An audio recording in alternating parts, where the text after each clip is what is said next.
love you.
Good afternoon.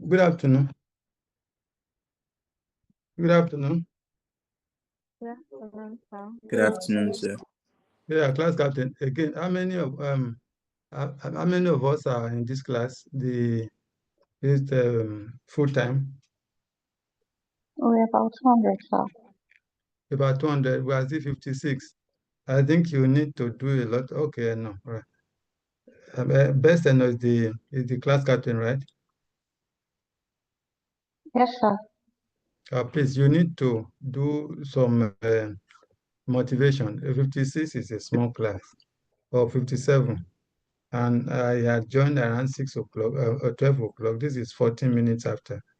We are not even up to half of people in the class. So if we start, we are going to, so I will wait a little bit and then see if we can make it up to 100. So at least we can start. This is not a good number at all. Okay, I'll be back, okay? Yes, sir.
Okay.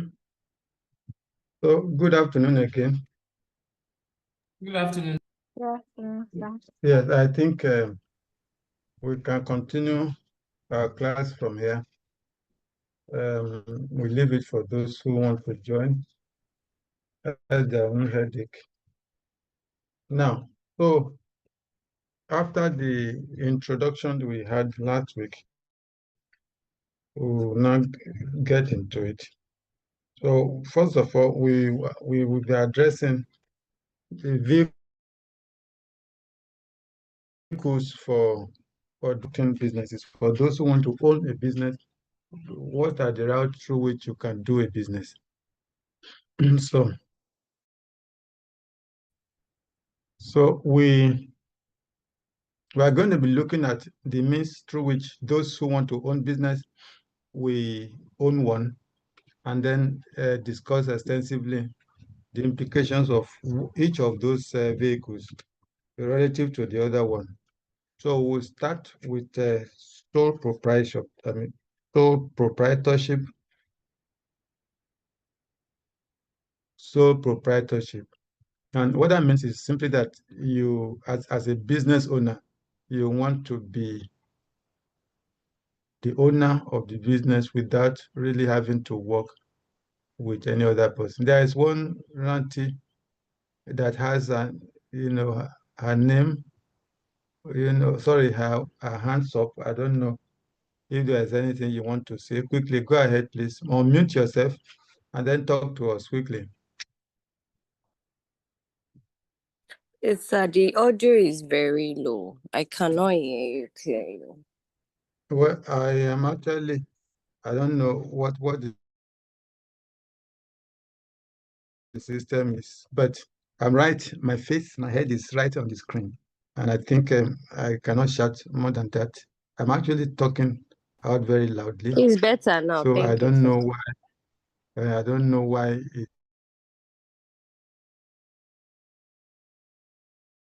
it is low at your end, whatever I do it, because I think I'm audible enough. And I use the same system for all of last week's lectures, and there was no such complaint. So let's stick to what is right or what is working.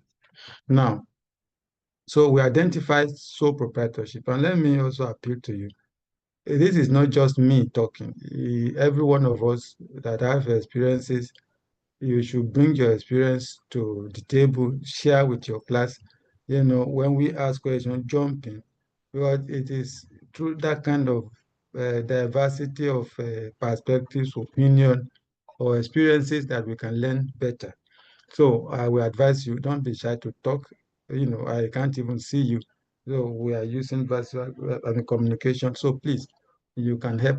I welcome experiences, perspectives. So there will be times when we will be making contributions on each of these things we want to talk about. I will ask questions, and I require, participation, from the little experience you have, whether as a business owner, sole proprietor, or otherwise. It's always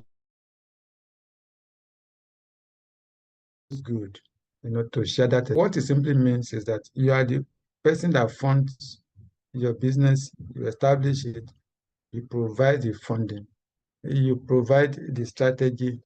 Of course, you can talk to someone and buy, all of the plan, the work plan, the business plan you need, and all of those things.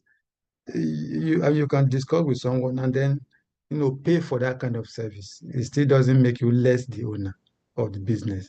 What you are doing is consciously to be systematic about making sure that your business, when you start it, will be of success. That is that you are a business owner doesn't mean that your hands will do virtually everything. You can hire labor to tidy other things.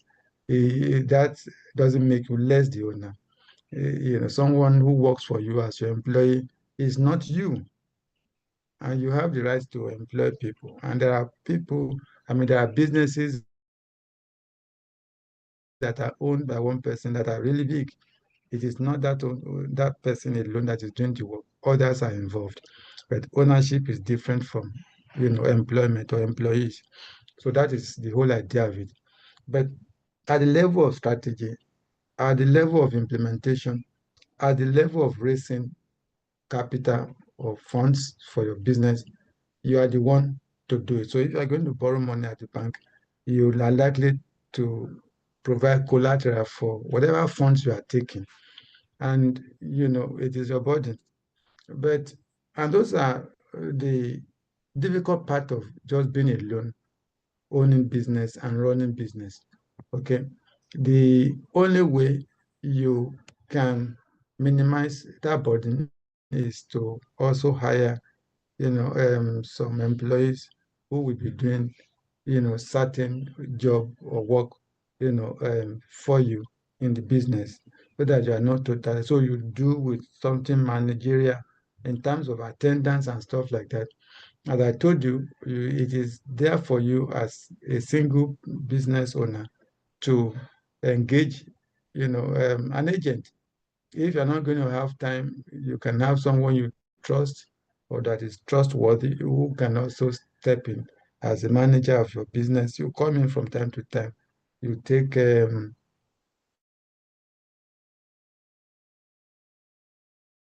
some feedback and up to speed about what is happening. But if you are going to do any of these things, that is involving people, then you must be ready, to also monitor and supervise. Is very, very important. Otherwise, if you are not monitoring and you are deploying agents, it might be of some problem. So the advantage, of course, of being a solo owner is because,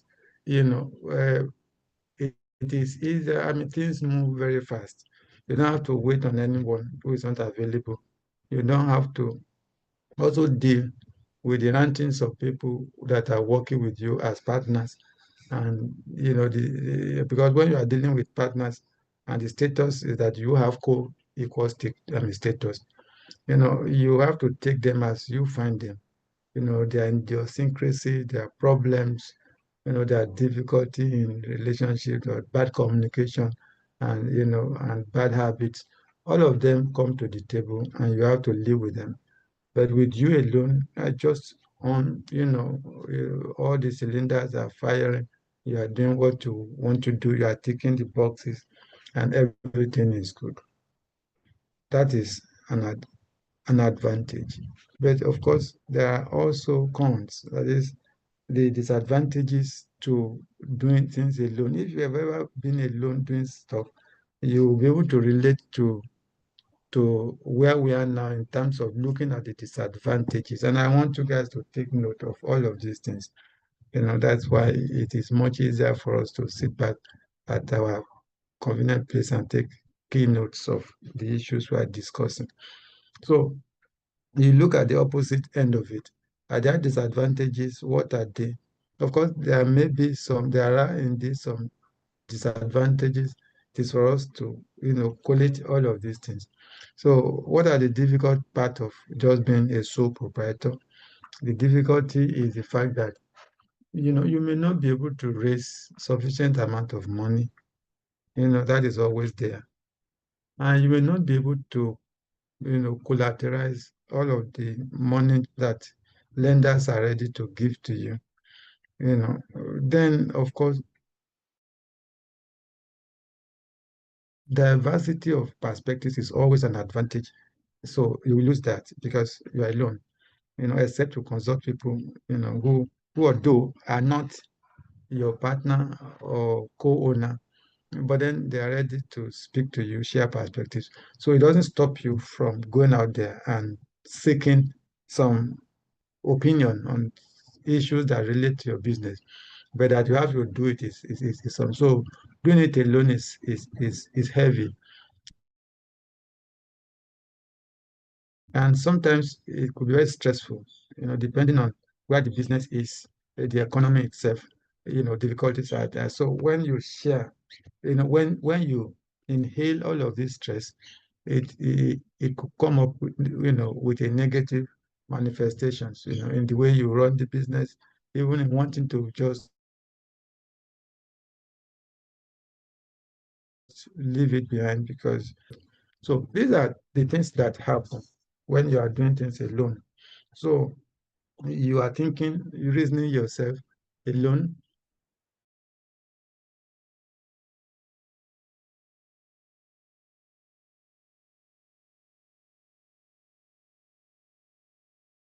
The work environment is not as what it used to be. Even rents are going up and stuff like this. So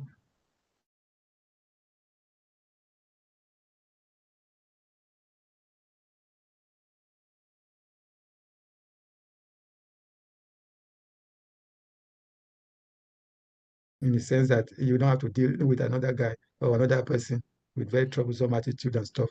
That can calm your nerves and your stress reduced. So those are things that I want us to know. And of course,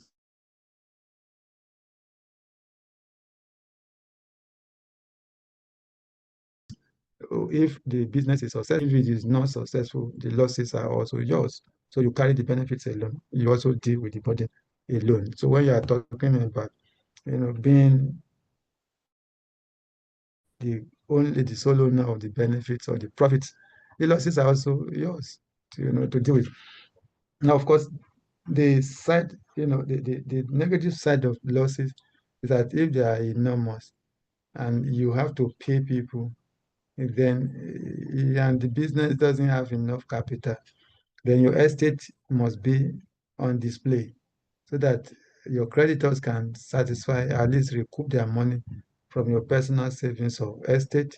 You have to sell some properties to get even, to at least level up with your creditors and then owe no one. So those are also very challenging.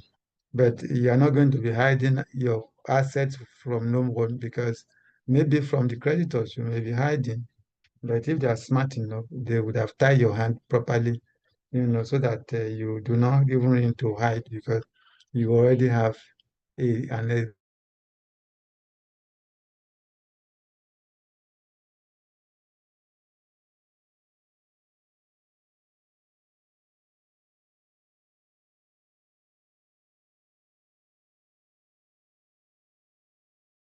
B will be sold for debt. So those are, the thing as far as it's expedient to do stuff alone. It has positives, it has negatives, some of which we have also talked about. So, and I've also said there are some media through which you can reduce stress. You can consult for business plan, you can consult for advice or opinion, you can employ, you can employ um, this.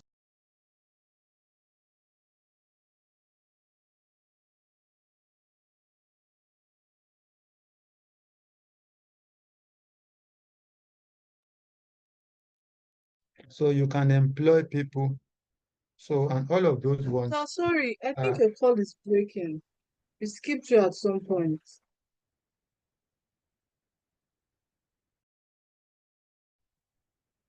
Yes, sir, it's happening occasionally.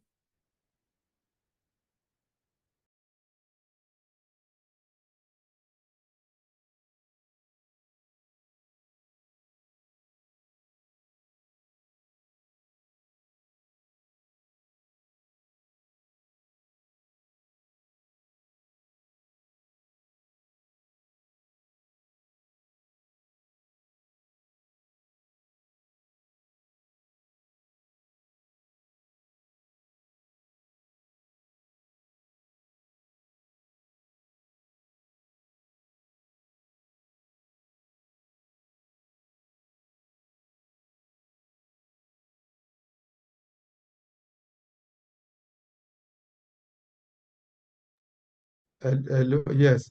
As I said, I don't know if you are still hearing me. So I was just trying to summarize what we discussed about the advantages, disadvantages, and the other media through which you can lessen burdens around being alone as owners and stuff like that. And then what you can do by getting, more hands as employees, seeking advice, actually buying even strategies from third parties. You pay for it, you own it, and then you apply it to your business. So that is what I was just trying to summarize. So you must be able to articulate the disadvantages and the advantages and stuff like that. And that and where there are disadvantages, what are the interventions that you may have recourse to minimize, the problems that are bound to encounter. Now, you can escalate a sole proprietorship to a business, to a regular business level by incorporating your business, or even as you alone, because we have a law under CAMA, Companies and Allied Matters, company legislation, whereby you can, as a sole owner, register your business, have it separated from you, and have limited liability and stuff like that. And you are different because if you're a sole proprietor, the business is you, you are the business. There is no separation. And that is why I said that if you are running a loss, your personal estate may be available. We have to be available to pay up your debt. But if you are able to register your business as an incorporated company, even though you are the only owner of it, the law separates the business from you. So whatever losses you incur in the name of your business is for the business, the company, not you, because you are different from that business. And the indebtedness of your company now is for the company, not for you as the owner. Okay, and then because you have limited, and you can sue, you can be sued in your own business names. You can enter into contracts. You can, I mean, you can borrow money. You can, deal in property and stuff like that. You can enter into contracts back and forth. People can contract with you. You can do your business. So those are the further advantages that you can take, I mean, that you can utilize to standardize your businesses. And as I said, there is a separation of your business from you, as opposed to just being a sole proprietor. When you are the business is you.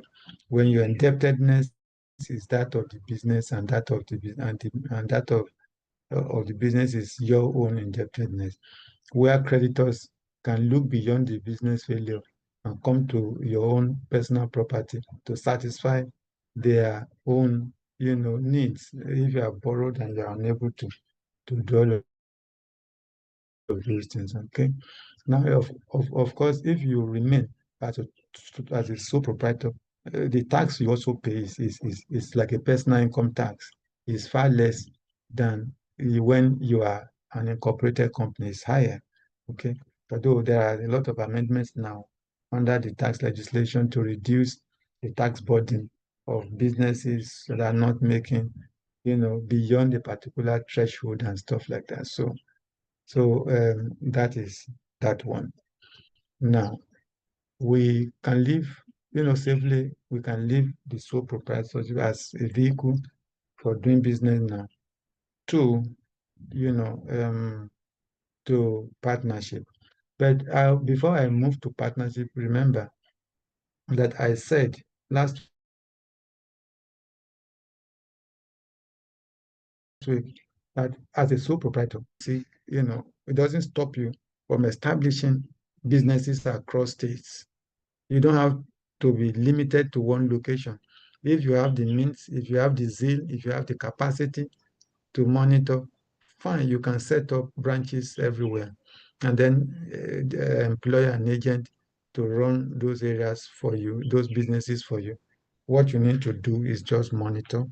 What you need to do is to demonstrate that you are in charge, and then, that communication is key so that those that are working for you can sit up, yes, because they now know they have a monitor who will request information, and you must be ready to fire just as you are hiring, because if you slack, they will take you from that and then mess up your business. But as positive as agency is important, you can deploy it to expand your horizon, business horizon, and bring in income from so many sources, which is very cool, is important. So don't ever forget that being a sole proprietor, you can be larger than one if you know what to do. And all it requires is to ensure that those working for you, whether as employees, they have your back, they they they think you, and they share your vision, and they also want to be part of your success story. When you are able to put things, or do things with that kind of mindset and convey it properly to the people working with you, whether as agents or as employees, then you really can make them move mountains for you. And then that's where profits come in. The problem, though, however, is where you are not able, when you are not able to bring them together, to share your vision, to make them happy because of proper reward systems. You may be dealing with a lot of agency costs, which is not good for business.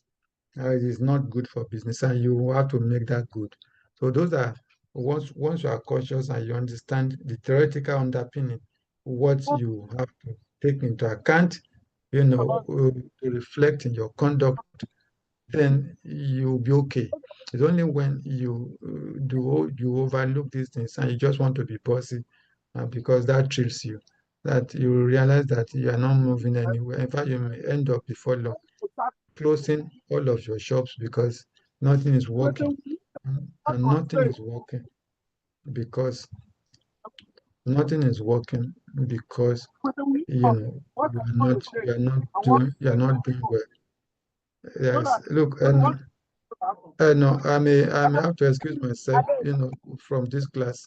I don't I really don't think I want to deal with this noise. Identify the Sorry, person sir. Please, and clear the person. please, sir, correct it now. Yes, sir.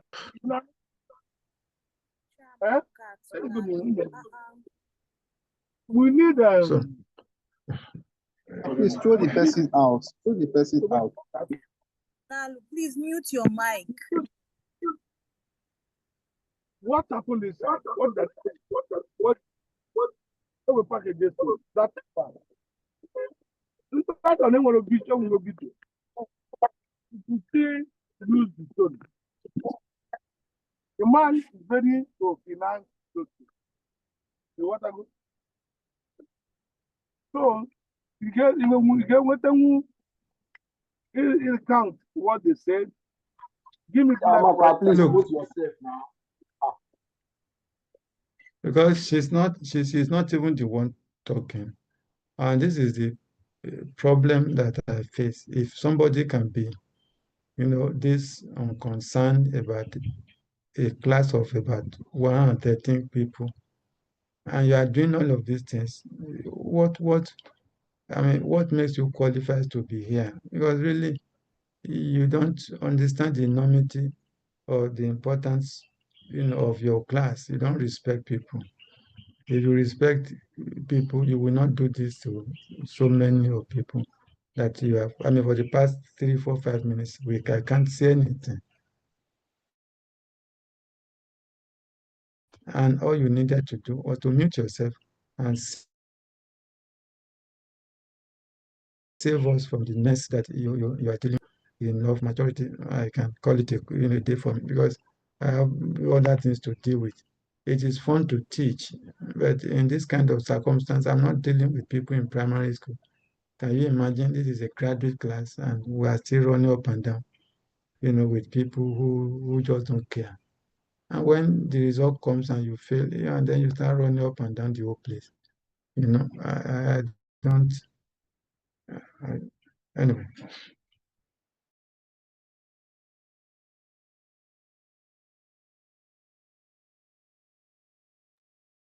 Sorry, sir. At least for the sake of those who listen that, and encourage myself to continue, because that would be punishment for what they really didn't do. I was discussing, how you can use agency just as a sole proprietor to maximize your business opportunities, to expand, and also to make profit.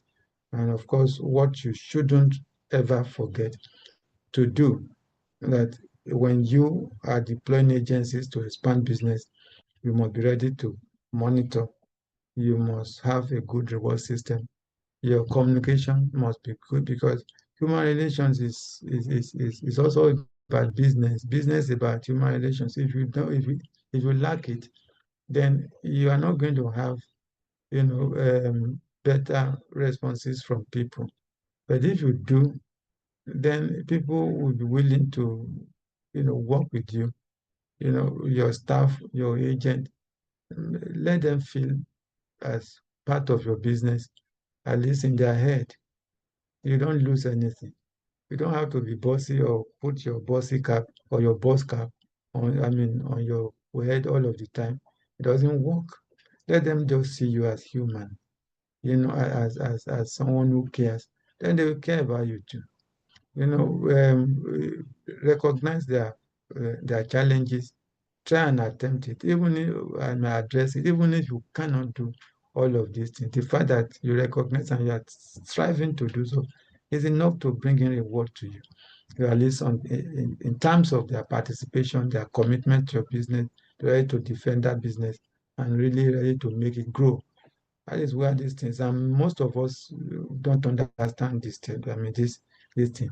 It is just all we see is I'm in charge, I'm the owner. Do you know? Oh, you know that I can sack. You don't have to threaten anybody.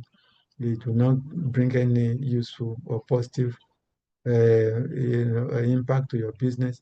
You are the one managing this thing. Serve them too in their own way, so you can get a better service from them. So, and you don't read, some of these things are dictated by experiences. You may not even see them in regular books, but that is fact of life. So, on that note, we can draw curtain on sole proprietorship. So we move on to partnership. Partnership is another vehicle through which people own businesses, and there are so many of them out there. And there will be a lot. Even amongst you, tomorrow, you may end up being partners in business. And when you are dealing with partnership, it's a little bit like sole proprietorship, but it's different. And I'm going to bring out the differences. But what is important is the fact that for you to be in business partnership, the purpose, the objective must be one and nothing else, to make profit. If you are in partnership with something else and not for profit making, you are not in business partnership. It has to be to share profit. It has to be to share profit. And partnership can be for a period of time, say 10 years. Let's try ourselves in this business as partners for 3 years, then we can elongate it. It can even be for a particular object. You learn about the Zamfara gold, you want to go there and mine gold, and make money. And you are partnering with someone. For instance, there may be some people from Osun State, Zamfara State, where we all learn that there are gold, and as a result, you partner with them. They go, you pursue your licenses, mining licenses, and you are good to go. Okay, so it can be for just that purpose. So one particular opportunity, there could be partnership around it. As I told you, it can be for a period of time, say 4 years, 5 years, 10 years in the first instance. So if after, sometimes it's not working, then you've tried, you guys have to go your own way. All of those things are documented. Once they are documented, because it is important to always have partnership agreement. And there's a law that regulates partnership too. I'm going to send a copy of that law to you, and then you will see, read. I will attend some of the sections you read, just to help you understand this thing better. So, as I said, it can be for a particular object, it can be for a period of time, and it can be for an unlimited period of time. All of these have implications. We are going to look at it. Okay, so because if you have partnership for a particular object. Once that object is achieved, the partnership is gone. It's finished. Except you now have inserted in your agreement that even though this object has we can continue, if we choose to, I may elongate that particular partnership, and remove the limit of time and purpose out of it. So now, and if it is also for say 4 years, after 4 years, it's over. If it's for unlimited period, of course, you can terminate it by notice or by certain occurrences. If we are partner and one person dies, then there is no partnership anymore. It's over. So we're going to come to it, but let's start the concept first. So partnership is another way,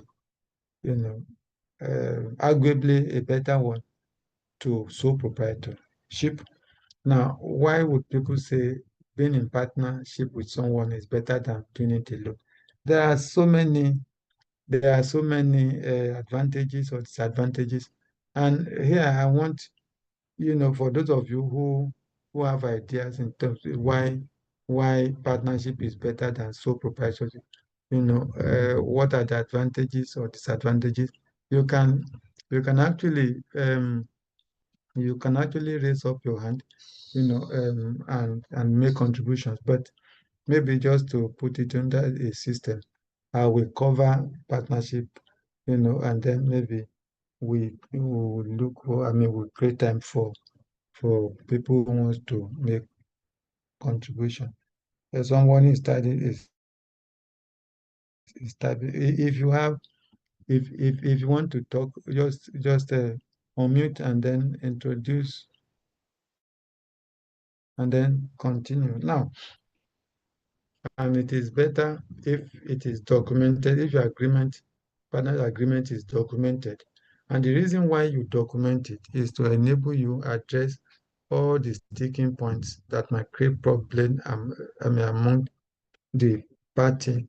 And then if you're able to address those areas, then you are good to go. Nothing is overlooked, nothing is taken for granted. You will have to go through negotiation. You negotiate some sticking areas and stuff like that. Okay. But on the face of it, that you have a partner means that you are sharing profit, you are sharing stress, you are also sharing perspectives, methodology, and stuff like that. And of course, when we go to the money aspect of it, you will share your profits, you will share your losses, and all of that. But the law sees partners as their business and their business as them. There is no separation, of personality from the owners, from the business. The partnership is the people, or is the partners. The partners are the business. So that is how it is. And the implication of that is that if there is any liability, then the partners will share it equally. They are going to share it. If there is profit, they are going to also share it. So, and your creditors also can look into the assets of the business to satisfy your indebtedness, the business indebtedness, just as they can also look into the estate of the partners. The partners, if your business doesn't have enough money, your creditors can come grab your car or your watch or your house and sell it, and then be able to meet his own needs from your business that is failing. So that is very important to know. And even among the partners, you have to be careful because it's an opportunity for people to go under the radar by hiding assets, knowing that creditors can come to any one of you and that any one of you would have to make contributions. they will start hiding properties. Your partners will be hiding property so that when problems come, they would only catch, the creditors will only catch those that are not that smart. And it's not a good way to do business. Partnership is a business, is a relationship built on confidence and on trust. And when that trust is gone, where that confidence is lost, then there is no basis to be in the same boat anymore. Okay, so as we said, contribution of capital, we are two people or more, is much easier. You don't have to exhaust all your savings to be a business person with others, because those others are also making contributions and stuff. It is very, very important you know that. And of course, discussing, how you go about your businesses is also important. It's also important, and sharing that perspective with someone is far better and stuff like that. And of course, it is in partnership that you can also discuss the roles you play, the roles you play. Sometimes, we have more time in our hands than the other. There could be someone who is volunteering to manage the partnership for the rest of the other partners. There will be some who would say, that would be great. I don't have the time, but at least I'm in for this one. I make my contributions and stuff. And of course, it's also possible that apart from contribution, you can also lend your business some money. All of these things must be documented. It's very important. So that's why for those who are getting into partnership, you must negotiate. And you ask yourself, what are you negotiating around? There's a lot to negotiate because of the implications of Partnership Act on the lives of partners. For instance, the law says that except you guys agree that partners will share profits and losses equally. They will share losses and profits equally. Now, because we are yet to get to understanding the provisions of the law, we're going to get there. Now, if the law says unless you agree, losses and profits are to be shared equally, suppose the capital contribution is not equal, because people are richer than than others. So someone is putting down 20 million for the partnership, another is putting down 10 million for the partnership, and the other 5 million for the partnership. And at the end of the financial year, I assume that you make about, say, let's say it is a very, very good year, and you made, say, 30 million, net or after tax. That is what you made. Okay. Now that law says that unless you otherwise agree, your partners will share equally the profit, and they will also share losses the same way. Okay. Now, what is the problem here? Now, so you have made 30 million, and you now say, so you now receive, a message from the man that or lady that contributed 5 million, that manager, suppose partner A is the one managing it. We thank God for his mercies for this our business this particular year. It was a bumper year for us. Please kindly find or see my account details, and I'll be expecting my own share of the profit to the tune of 10 million. God bless this partnership and all of that. Now, that is what a partner that contributed 5 million wrote to the managing partner, expecting payment into his account or account 10 million. Now, and I want to believe that, my own question is whether you find the tone of that letter very equitable or fair. Yes, anybody? Do you find the letter the tone of that letter or the request being made fine, fair or equitable, you know. So whoever wants to please contribute, you can contribute. Is that fair? Yes, the person contributed. The person contributed 5 million out of about 35 million capital, and is requesting for his own share of 10 million, at least 10 million per person. Okay, so if you have anything to say, please indicate. If you don't, I'll continue. I will go ahead. Now, for somebody who contributed the least and is asking for equal share, clearly you will find that very obnoxious and very inequitable. So, the bottom line is greed, is lack of sincerity, and you will find it very disturbing. Okay.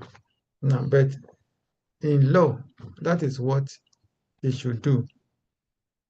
Because the law says that unless you share, you provide how you are going to divide this money or this profit and losses, you will share the profit equally. So on the face of it, legally, it's correct. But then, however, that request is unfair. Is unfair to the other parties who make contributions to the business.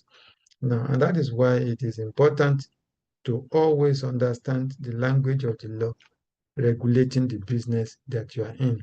Because if he knows, the rest of you don't, and you kept him in, and you proceeded to complete a financial year without any moderation of your sharing formula, then there is problem. He will be right, and he will insist to enforce it. Why you will be so angry and you are really swearing at him and stuff like this. This is where problems really occur among partners, because issues like this ought to have been discussed and solution provided ahead of time so that everybody knows where he belongs. So if contribution among parties are not going to be equal, then the profit cannot be shared equally. But you have to so say in your agreement. That is why it is important for everybody to have agreement in that partnership business. There must be an undergirding agreement, because if you don't have it, there will be problems. There will be problems. So that is part of what you ought to address. Now, somebody who is going to manage the business also, fine, that you say you are going to manage it, there must be a provision that you will be paid for your managerial services. Otherwise, as a partner, you are not entitled to collect money. So you can only expect payment for your time if it is inserted in your partnership agreement, and everybody do, because it's the one sacrificing his time and all of those things. So that is just that one. There are many other issues that way. I'm going to send the partnership agreement to you, and then we highlight when next we meet, we highlight the important areas to focus on, so that you can see by the time we are discussing the provision type of that law and the issues, how the law addresses it, you understand why you need to change some of your arrangements, because you have been empowered to so do, and as a result to bring in equity amongst into your business and fairness, so that there won't be any rift of infighting. Otherwise, there will be a lot of infighting if you go into partnership without knowing what it entails, without knowing the implications of the law under which you are operating, and then without knowing that you need to make adjustment to some of those things to achieve fairness, and bring in peace. Because fairness brings in peace, If you lack it, then there's going to be problems. So that is what that is all about, okay? And it's important that we realize it. And as I said, everybody, every partner is liable for the indebtedness of the firm, and your creditors can sue any one of you. Liability of partners is joint and several. It is always joint and several. It is joint in the sense that everybody is liable. It is several on the reason that your creditor can pick any one of you and sue for the whole indebtedness of the business. And if he has the money and you can show it, judgment will be given against him. But he has the right to bring all of you back in for your own pro rata contribution. So all of those things are what is important for us to do, to know. And again, let me also say, just as in sole proprietorship, it is possible for partners now, because the liability of partners, there are types of partnerships. We have unlimited liability partnership in which everybody is liable to the extent, of the business of the company, and it is equality, or an equity. I mean, equality is equity. So you divide profit, the same way equally as you divide losses. But if that is not what you want, you must change all of those things. That is why it is important to understand this. But then, under the new CAMA, it is also possible to incorporate a partnership as limited liability partner. We have limited liability partnership now. The law supports it. So you can convert your general partnership before, which doesn't place any limits on liability except you do yourself. Once you register as limited liability partnership, you also have some protection. And we will highlight some few points about it just for us to know, because I don't want to belabor you too much on the legalese of this thing, so that we don't get overwhelmed and also get into a confusing state. It's important that we moderate this thing so that we don't get too much into law and then we run into confusion. But it's also interesting to get to know this, because some of us are ambitious, some of us are actually in business. And what is business if you cannot negotiate properly in your own best interest? So these are some of the things that is so important that we know. So we will be discussing that. Now, as I said, partnership is an agglomeration of coming together of more than one person. It could be 4, it could be 5, depending on the willing people who are ready to join the business. And then the key issue is usually, how much are we contributing?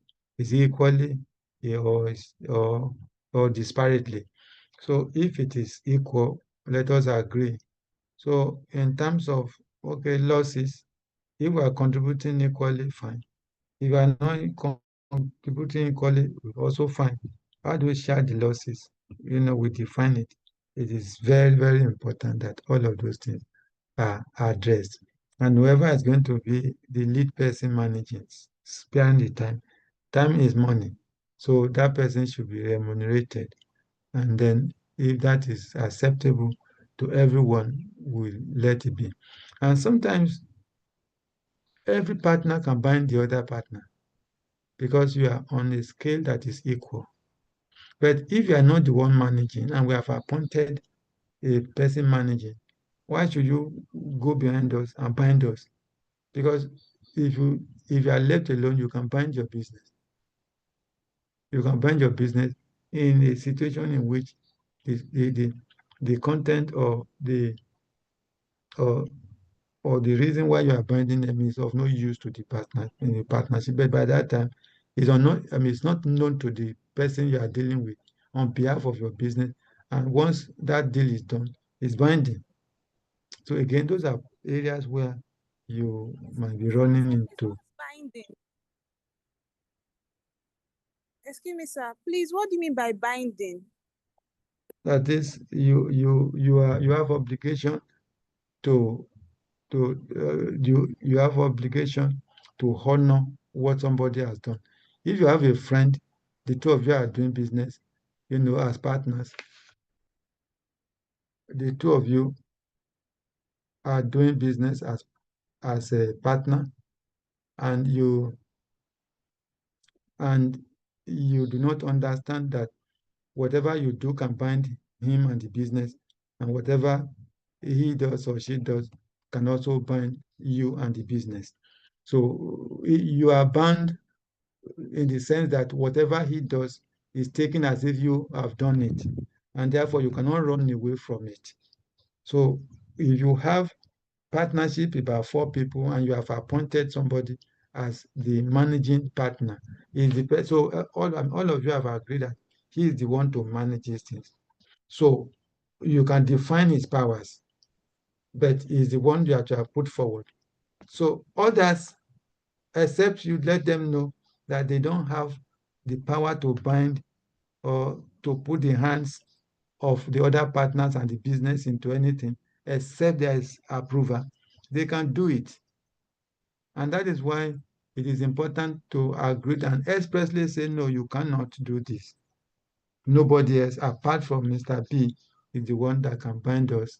Or whatever he does, we take it as our own. That is being bound by it. If what I do is equivalent to what you do, if you assume that to be your action, then you are bound by that. That is the essence of that. Okay. And just like husband and wife, the moment you go to the registry and sign the register, you go to church to value, to put God's hands into it. You are him, he's yours. Or you are his, it's yours. So, and it's as one. From there, whatever you do, bind your wife also can bind you and stuff like that. That is it. That is the essence of being bound by the action of another. It's like responsibility. You take responsibility for what other person has done. So it is important we have a consciousness of all these things. It's very, very serious matter. A lot of people are in partnership and they have not negotiated these things, and they are in problems really. And it applies to all partnership. Marriages are all partnership. Okay, did you negotiate it at all? Did you ever agree on anything? Is there a prenuptial agreement? Is there a sharing formula of asset if anything happen? Where do you stand? Either one.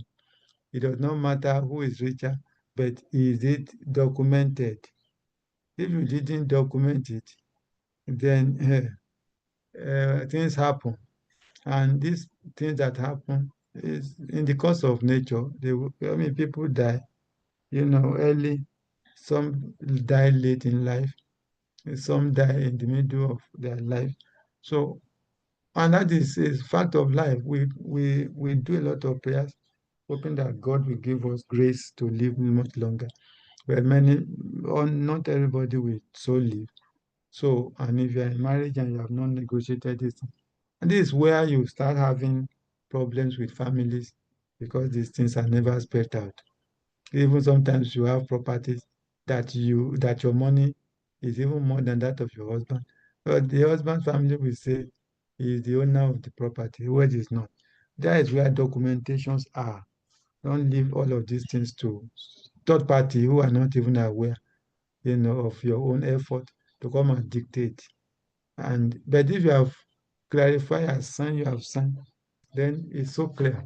So that the same thing applies to the business part just as it applies to the social part. Negotiation. There's a business end of marriages that must also be negotiated, and you must speak your mind. You must, if you don't know how to talk, go get advice so that everything is on the table and there are no surprises.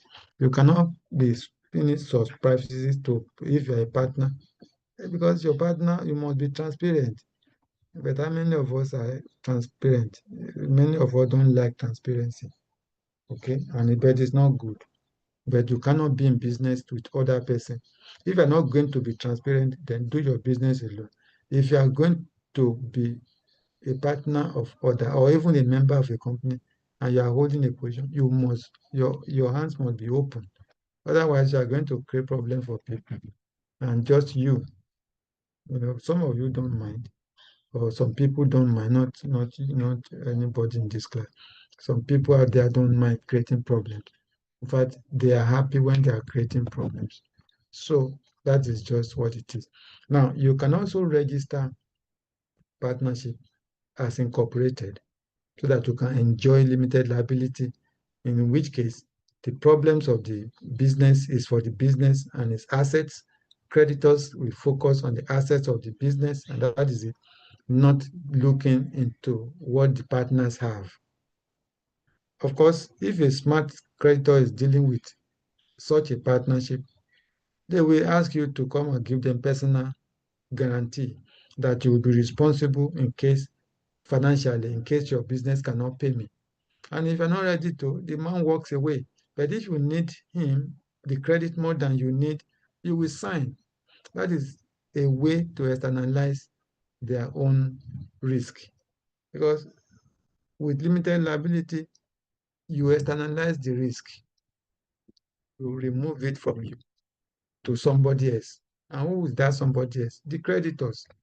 That's why you cannot go to bank today. Say you are in business, you want to borrow this. In fact, sometimes your property, they will be asking for your blood. And that's why people run away from banks, because they ask for too much beyond. And the reason they do so is that they don't want to leave it to chances. The business may not work as expected.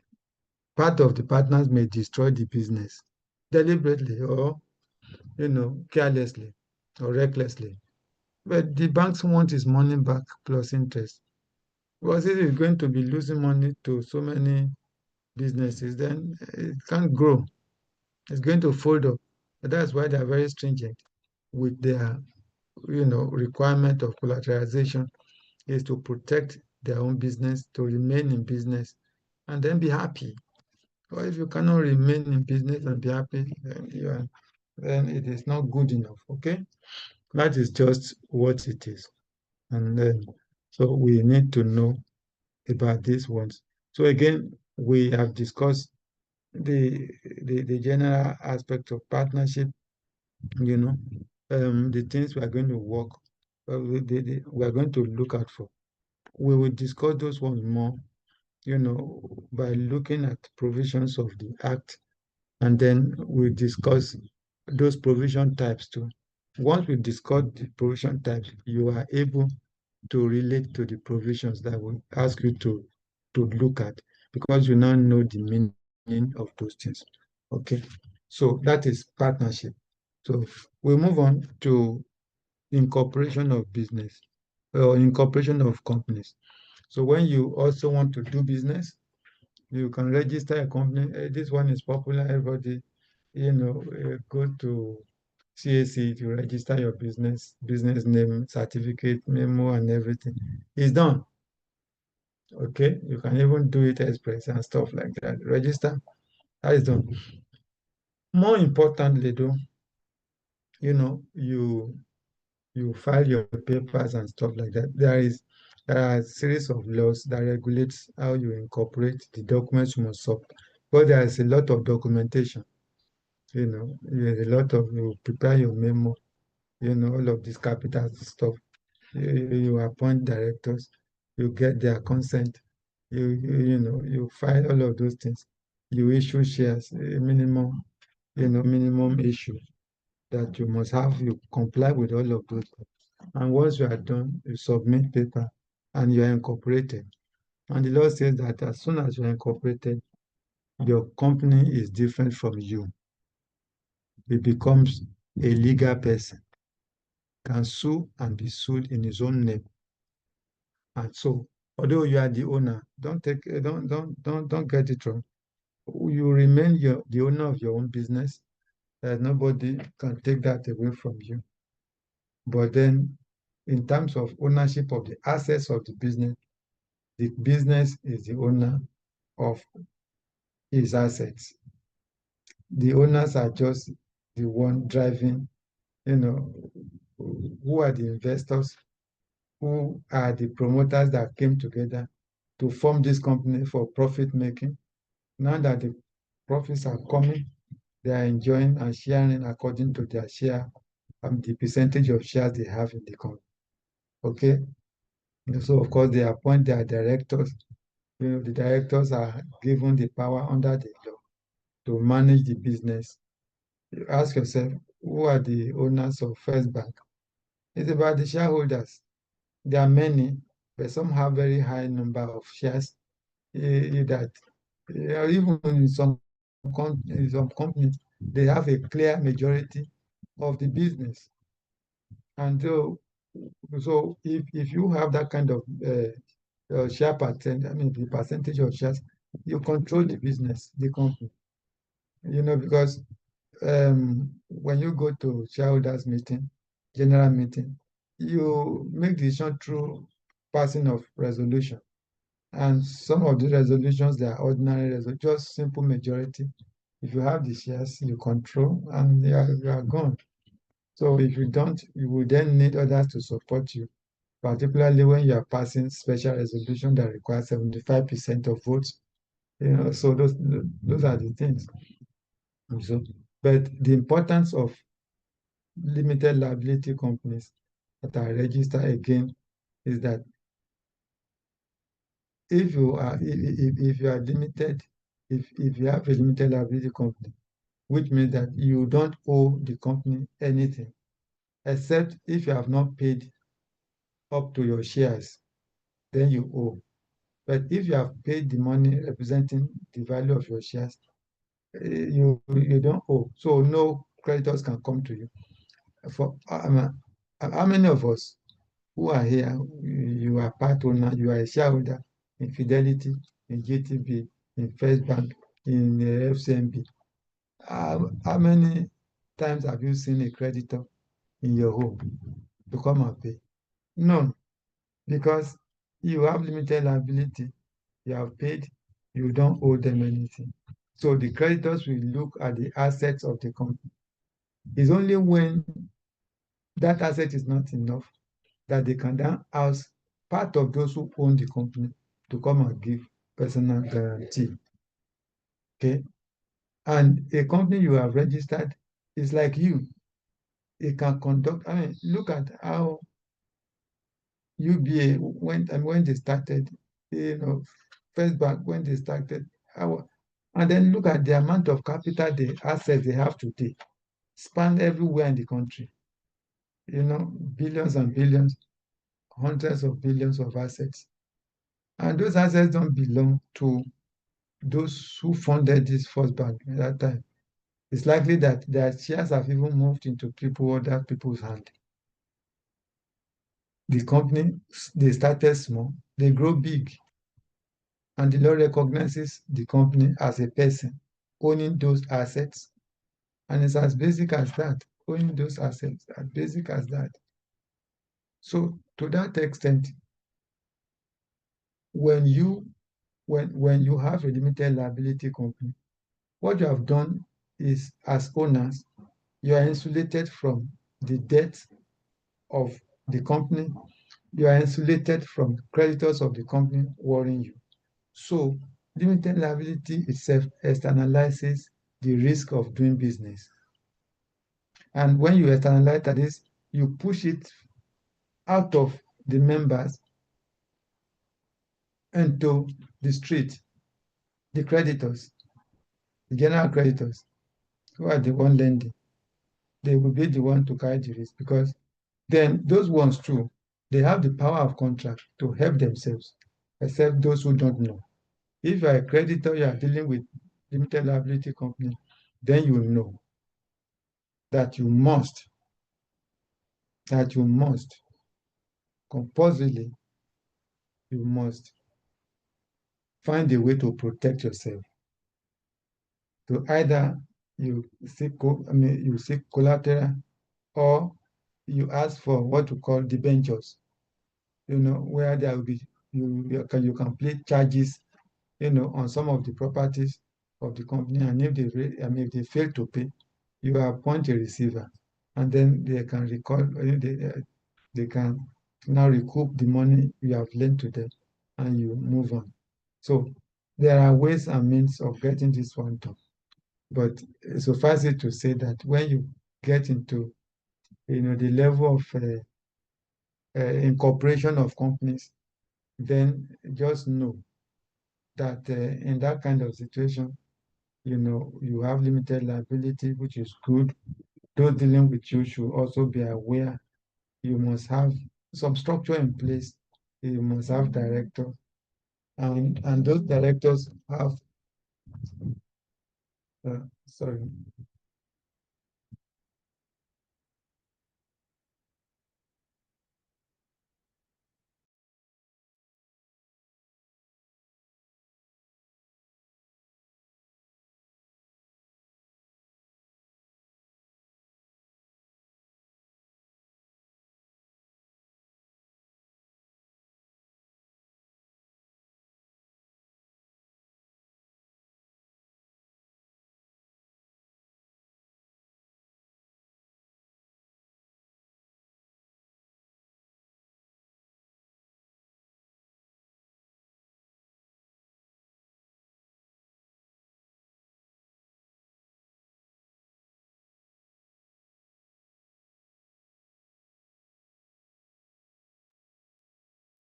Okay, so so that is, sorry about that. So that is how these things work. You externalize the risk. The creditor too will find a way to use contract to. There are so many ways. Creditors who are afraid that they may not get money back, can take care of themselves. What they charge interest rates, and they calculate the interest based on the riskiness of your business in their own perspective. Sometimes they collateralize the indebtedness so that they can be safer, and they can have some properties to hold on to sell to recover. So that is also what it is. And just for the sake of it, when you are forming businesses, or you are forming incorporating businesses or companies, it can either be a private company or a public company. Okay. So, but what is the popular one to want to know? Just to know the importance of forming business and stuff like that. Okay. So that is just about it. The businesses or the vehicles, we have looked at it. So, and the relative advantages of incorporation of business is about separation of ownership from control. That is there. Is very important. Then the indebtedness of the business, is not that of the members. It's also separate. So the members are not harassed personally like they do in partnership or sole proprietorship, because there is insulation. You are insulated. Okay. And of course, you can do virtually or whatever. You can seek loan. You can issue the ventures to raise more money and stuff. You can use shares to also raise money. Those, yeah, those are possible. So, and you can take advantage of those things. And there are disadvantages. Disadvantages is about taxation. The tax on companies is higher. And of course, documentation is a whole lot. You have to file returns with CAC. You have to audit your account, and prepare your financial statements every year. Audit those accounts, file your returns. And if you don't file, then they are going to be penalized. Your company will be penalized. All the directors who are also, parties to non-compliance would also face the music. But it is a formal institution where you have directors, professionals, who know what to do. The good thing about incorporation of companies is that you can be co-owner of many companies. You can imagine how many shares, how many shares of company you have acquired. You are co-owners. You are co-owner of these companies. Yeah, you don't even have to have managerial capacity because there is what we call specialization of roles or functions in incorporated companies. Yours is to specialize to buy shares. Others is to specialize to run those companies. But I don't have to have that capacity. I can be co-owner, yet I'm doing other businesses of my own that I'm competent to do. I have other things I'm doing. I'm just a shareholder. At the end of the day, I wait for my dividends and I collect them. And I can share my shares if I'm tired of the company and stuff like that. So those are the advantages that you get. And of course, compliance with regulations are some of the disadvantages and that. So this is 134. I want to see if we have questions to ask or some. I have dealt with sole proprietorship partnership, in the mix of it, deployment of agency. So, and then limited liability partnership, and then incorporation of companies. If you have any questions around any of this, you can ask. If you want some clarification from what I said, you can ask. So let's go before we close for today. Yeah. So just indicate. Okay, just give me, say.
Hello, yes. So questions, perspectives, opinion. Let us know, please. Sir, please, I have a question. Go ahead, please. So while you were explaining partnership, you said Sorry, what's your something. name? What's your name? I cannot see your name. My name is Sandra Niam, sir. Okay, go ahead. Okay, while you were explaining partnership, you said something about creditors having the ability to bring partners together and share their profit in a pro rata level. I don't know if I got you right, but I don't understand that statement. Oh, okay. Now, what I'm saying is that when you are in partnership, there are some rules, regulations that bind the partnerships, and that some of those rules relate to sharing of profits and losses. And that if But the law allows you, because what the law says is that profit and losses are to be shared equally among partners. But the partners have a right to change the sharing formula. So if you don't change the sharing formula, it does not matter whether the contribution is different. I gave you an example of 3 partners who, that contributed 120 million, another 10 million, the third person 5 million, and there's a profit of 30 million, and one of them is requesting that they should give him his own 10 million since there are 3. Yet he contributed the least. That is what I talked about. That kind of situation, partners must avoid it. You must deliberately decide how, if you are going to contribute differently, then the sharing of profit must track the percentage of your contribution. Not that you contribute least and you are asking for equality. That is bad. That's what I meant. Okay? Okay, sir. Thank you, sir. You're welcome. Yes, any other?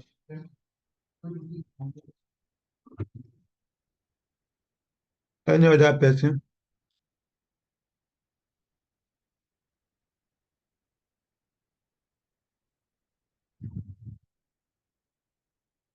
Your class, this is a full-time class, so you must be asking questions. No, I'm not too comfortable with this. I have about almost 100 people. Nobody wants to talk except Sandra. That can work. Sorry, sir, I have a question, sir. Please. Sir, when you were saying a company could be private or public, please, that public is in what sense, sir? Is it referring to government or something else? No. Okay, what I mean is that, are you aware that some companies are listed at the stock exchange? Yes, sir. Yes, sir. Absolutely. Those companies are public companies. Public company meaning that that any member of the public can invest as shareholder. But if it is private might be a company that is just for a family, the husband, the wife, and the children, and there's a limitation, of how people can join it, because you can say no, nobody will join. We can say no to others joining and stuff like that. It is regulated because you don't want to work with people you don't know. So nobody can just come from anywhere and say, I want to be. But for public company, it doesn't matter. You can, once the company is listed, you have a right to buy their shares. Nobody can stop you. In fact, you give your money to your broker before you know it. You are a shareholder of a particular company. And you can keep buying other public companies to shares just to have extended investment. Okay? So that is how it works. All right. Thank you, sir. Thank you. Yeah, thank you so much. Only 2 people, Odigi and Sandra. That is good. Hope rising. So I'm hoping that others will start joining. I want to hear your voice. But you are not ready to talk. When are you quitting me for? Hello, sir. You want to keep it until exam? Hello, sir. Okay, Good afternoon, sir. Johnson, go ahead. Good afternoon. Yes, sir. Thank you so much, sir. I want to ask about the legal framework on partnership. For example, if you have a partnership agreement for a business that involves government businesses, the partnership agreement where the partners also involved in government businesses, and then you have the case. It's also involved in what? That they also do business. They get contracts from the government. For they example, provide services and then they get paid for. Yes, and they get businesses from the government. For example, anything that has to do with maybe any of the government agencies. And if one of the partners now is the one that secures. No, please hold on for me. Hold on for me.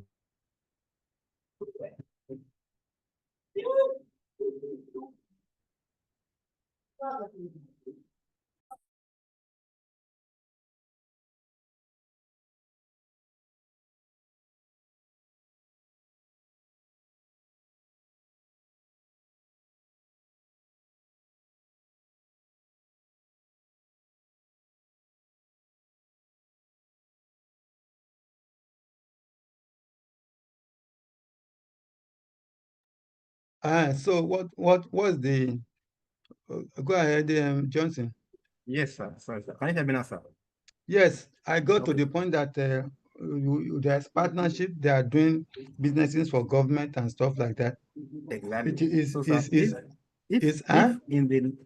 if in the partnership agreement, it's not listed that it's not listed about how the revenue or the profit should be shared, and if one of them is insisting that because he's the one that facilitated the contract being awarded, how is it, or how should the other partnership members handle the situation?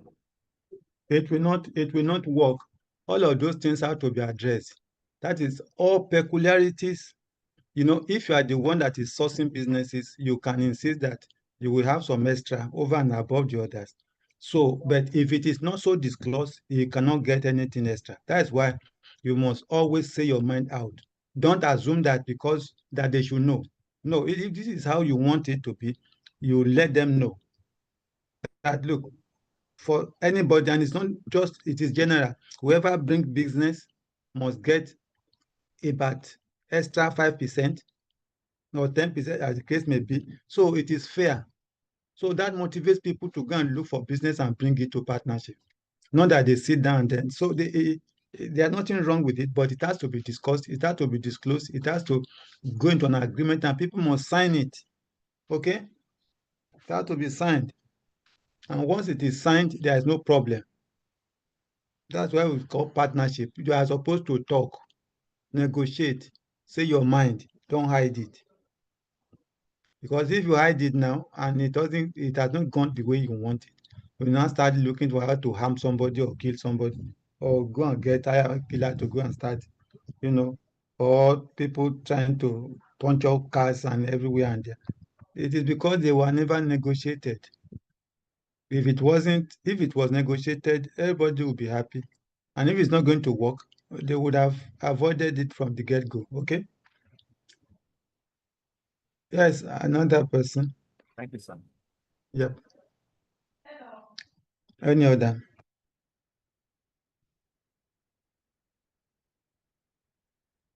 Any other person? Sir, please, I have one more question. Sandra, Abi? Yes, sir. Oh, go ahead. Sir, please, still under partnership, you said that creditors can focus on the asset of the business. Well, creditors can focus, but if the asset is not enough, they can now focus on the asset of the partners.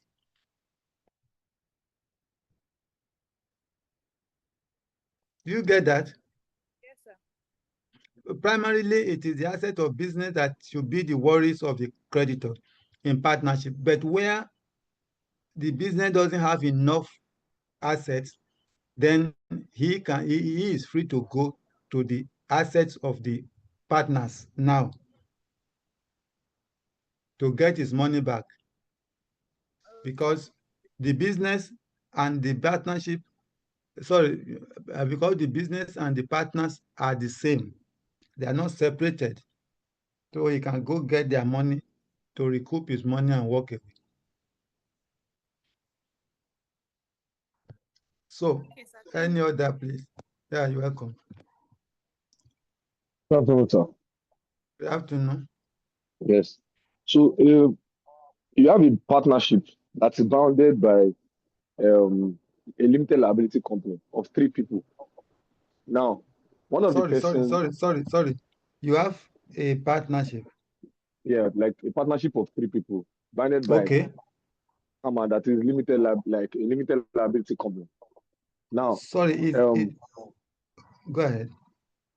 so the person that has the majority in the partnership has 50% stake in the business. Then Yeah. the other 2 has 25.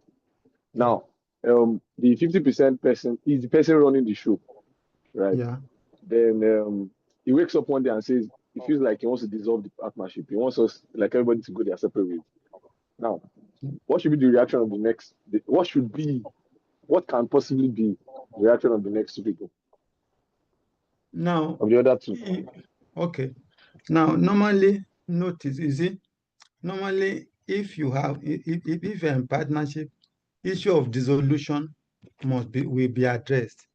It's either you give notice, because you can actually dissolve it, if there is proper notice.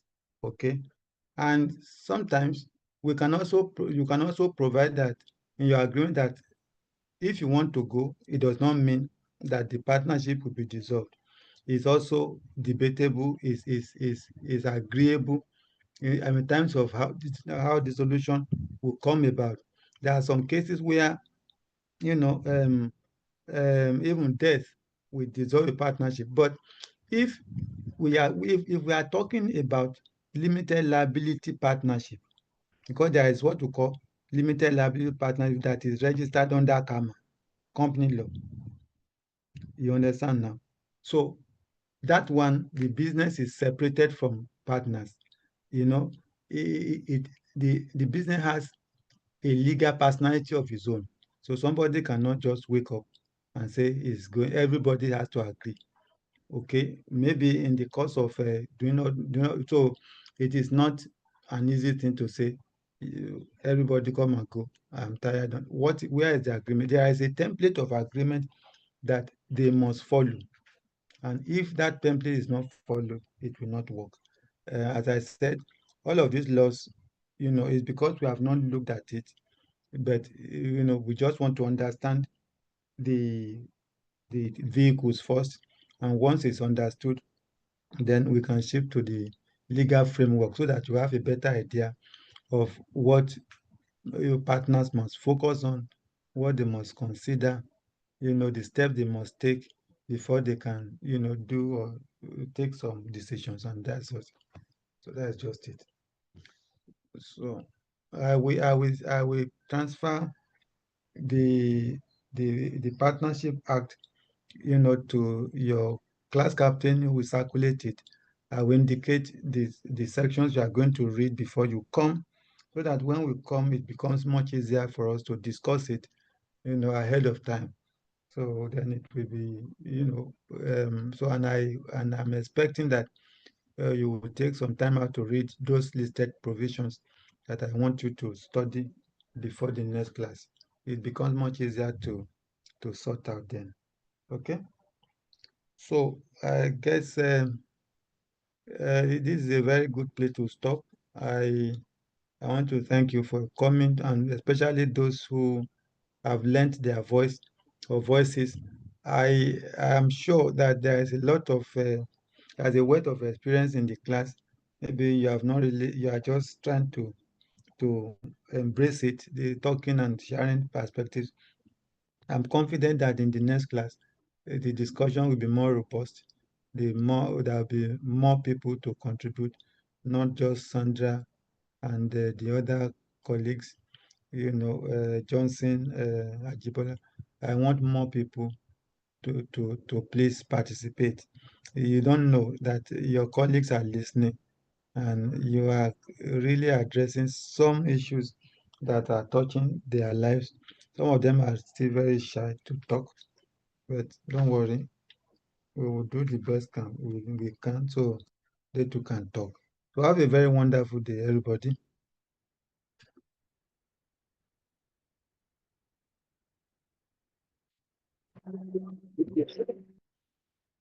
Okay. Thank you so much, sir. Thank you, sir. You're welcome. Thank you so much, sir. I appreciate it, sir. Yeah.